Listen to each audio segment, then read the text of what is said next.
Tiga orang ini sedang berlayar di tengah badai. Hujan badai ini sangat deras dan banyak sekali petir yang menyambar. Tak hanya itu, tiba-tiba wanita ini melihat ada pergerakan di dalam air. Ia pun menunjuk ke bawah sana dan berkata bahwa ada yang tak beres. Namun pria itu berkata bahwa itu hanyalah fosforus dan plankton. Tidak berbahaya sama sekali dan mereka akan aman. Namun, anak ini berkata bahwa tidak mungkin plankton sebesar itu. Benar saja, dalam hitungan detik, seekor ikan piranha langsung keluar dari air dan melompat ke arah anak itu.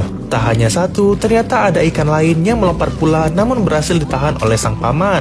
Ini adalah bencana besar. Ikan itu sangat besar dan gigi-giginya sangat tajam sekali. Kini, mereka terjebak di tengah sungai ini dan menjadi incaran para ikan piranha di bawah sana. Akhirnya, sang paman pun mengambil sebuah tongkat dan mereka akan bermain baseball di sini. Dalam hitungan detik, anak ini pun memukul ikan piranha itu dan melontarkannya dengan sangat jauh sekali. Begitu juga sang paman dan sang wanita yang ikut